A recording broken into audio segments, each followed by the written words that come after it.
First off, I'd like to thank you for the opportunity to be up here speaking this evening. I'm excited, and with excitement brings nervousness.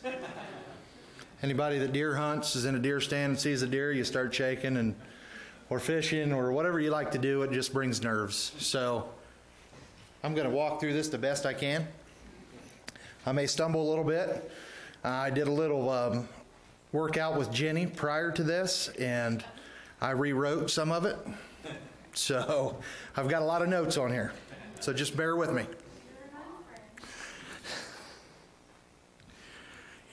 You know, how many leaders are in the crowd tonight, men or women? Let's see a show of hands. Leaders.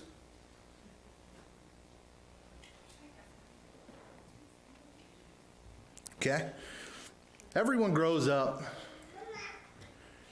with an earthly hero. Some may look up to their dad. Some may look up to God. Some may look up to an uncle. Some lead the charge and they stand for what's right in the world. And some stand up and lead the charge in what's right in God's eyes. For those of you who don't know me, you're going to know me a little bit better tonight. My name is Doug. Married to Jenny. Probably everybody knows Jenny. She's a social butterfly. Me, on the other hand, I kind of stand in the back corner and just kind of observe. That's the way I was raised. That's maybe my genetic makeup. Tyler, my oldest son, and then Trenton and Tanner and Tegan, my wonderful children whom I love dearly. And Mark and Leslie, my in-laws. Tonight, I want to touch on being a leader for God. And prior to that, I want to give you a little background in my walk as a man, a young man, up into 26, seeking earthly pleasures.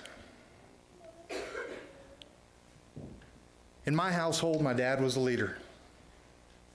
He was an alpha male, and what he said goes.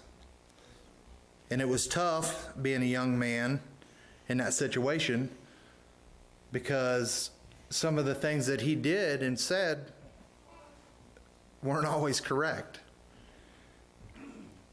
My mother, God bless her, she would try to take us to church. She was a Lutheran. And at one point my dad said, "These boys don't have to go to church if they don't want to." But I made the decision to go just to support my mom because I didn't want her to be by herself. But around the latter of the 8th grade, I decided that I was a man getting into high school that did not need to go to church anymore.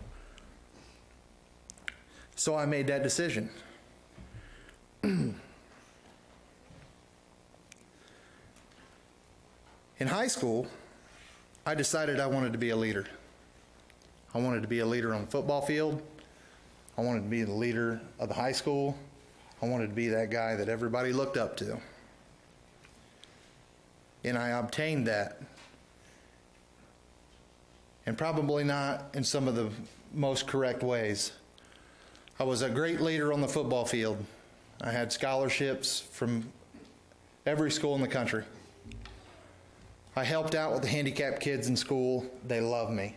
I had one handicapped kid that would follow me around who thought he was a professional wrestler, and he would hit me in the back of the head with a belt every day, every high school day. But on the outside of that, I would get out and I would act like a hoodlum.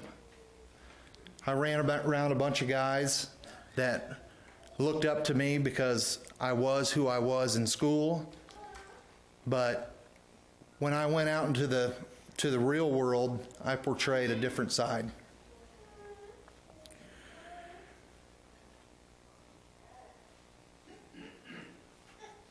At that point, I noticed or even resembled, because I was old enough to know that I didn't want to be like my dad, but there I sat.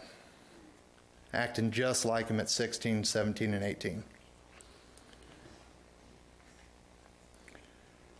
The older I became, my leadership abilities came greater, and people would follow me down the wrong path because I was fun. And today I can stand here and say that some of those people aren't here today that followed me down that path and never found God, but they found other social outlets that led them to death at 41, 42 years old. My best friend died 3 years ago because he got on drugs, and that was his life. So I'm going to fast forward up until about 26, September 11th, 2001. At a Home Depot orientation, I met a young lady who I would eventually fall in love with, very deeply in love with, and marry her. She was different to me. I seen things in her that I didn't see in other people. And that person was God. Her family was intriguing to me. They prayed before every meal, and they went to church 3 times a week, to which it took me a long time to figure that one out. And now I'm here at Centerville, and now we're going 3 times a week and 9 hours on Sunday. So I'm getting it. I'm getting there.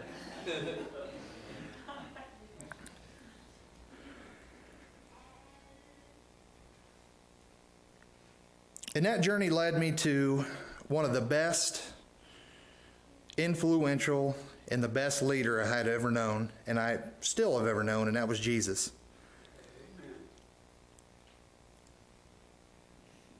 At that time, I didn't know that there was a man that came to this earth and died on a cross for the most super vile sinner as myself.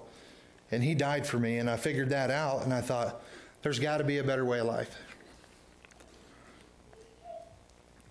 This leader was an encourager. He spoke with great love and encouragement. All those years, my heart was hardened by sin and by lies and by things that I seen growing up that I thought were correct. I had to undo it in my own heart. It wasn't something that Jenny could do for me. It wasn't nothing that my in-laws could do for me. I had to search and seek the truth myself.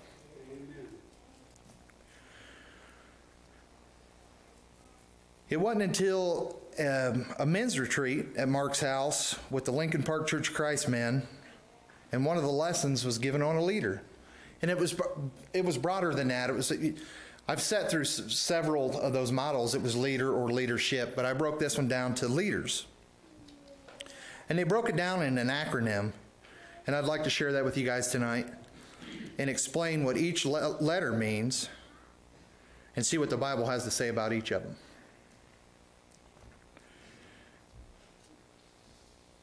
So here we go. Leaders. L is for lovers. If I'm not a lover, people will see right through me. 1 Corinthians 13, 11 through 13 says, when I was a child, I talked like a child. I thought like a child. I reasoned like a child. When I became a man, I put the childhood behind me. And when I look back on my life, I was a child until about 26 or 27 years old. It took me a long time to figure that out. For now we see only the reflection as in a mirror, then we shall see face to face.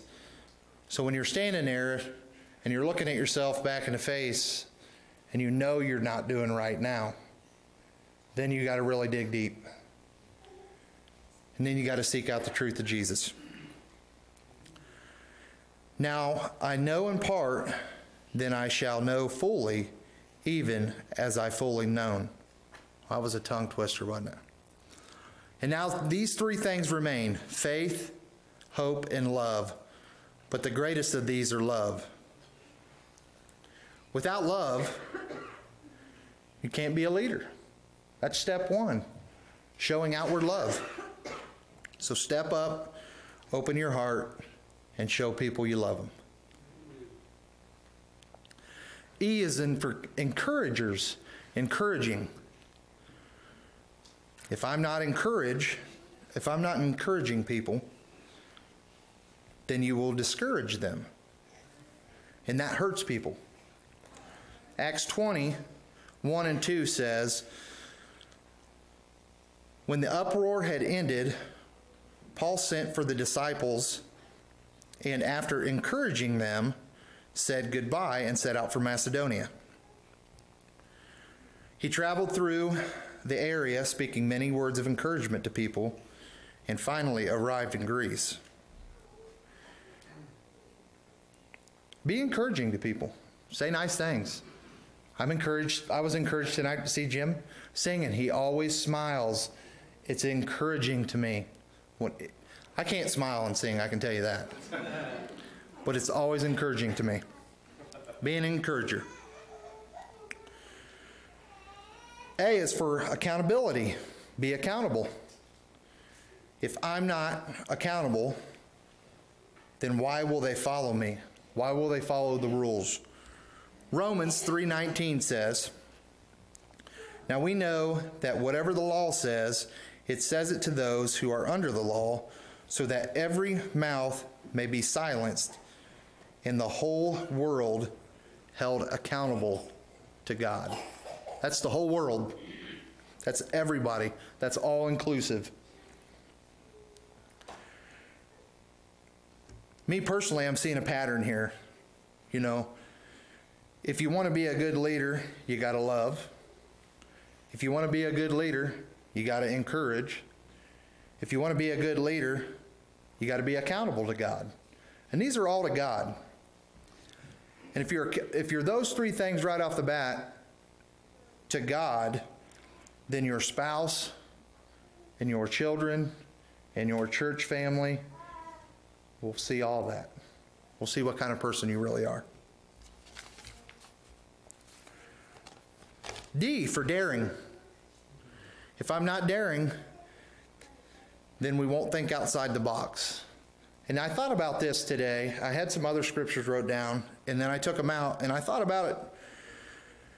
Daring could be talking to a friend, or talking to a neighbor, or talking to a coworker, an employee about Jesus, because it's tough.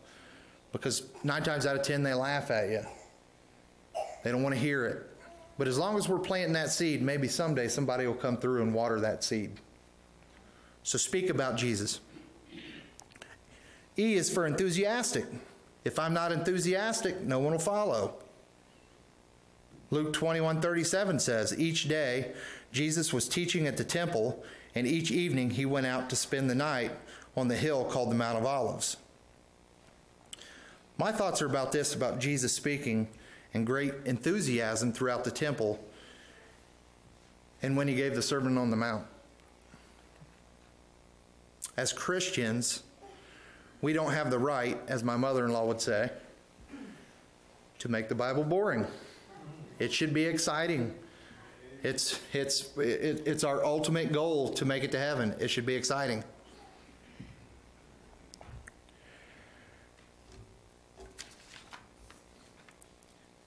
I'm going to recap some of this, just to be about a leader. And I just figured out I didn't do R. I didn't do resilient. But I'm okay. I can recover from this. If I'm not resilient, fear will immobilize me. I think about resilience. I think about Jesus. He hung on the cross, and on the third day he rose again for sinners like me. Jesus' whole life was lived in resilience. You know, I think about what would I do if I were walking down the street and somebody spit on me? Would I tuck my tail and run, or would I say, no, that's not right. This is what the Bible says. You're going to get knocked down. And nowhere in the Bible does it say life is easy. We're going to get knocked down. We got to get back up. Now I'm going to recap it.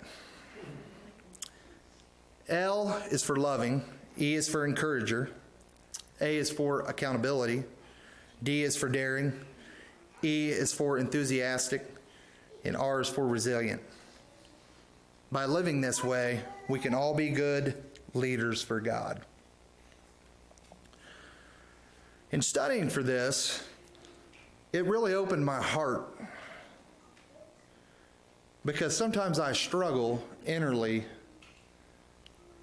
maybe doing the right things or encouraging my kids to come back for Bible Bowl or the new thing that started out today. And I've failed. In some aspects, I have failed because I can be a negative person. And I pray about that. So I would like everyone to know right now that I'm coming forward on my own devotional tonight. I'm going to sit up here, and I just would like to ask you for your prayers. Because I want to be the best leader for God, and I want to be the best leader for my family. And I want to be a good leader in this church community here. I want to be exciting. I want to be resilient. I want to be loving. I want to always have an open ear for people. If there is anyone here tonight that hasn't accepted Jesus into your life, come forward and be a great leader for God. Or if you just need prayers, come as we stand and sing. All to Jesus.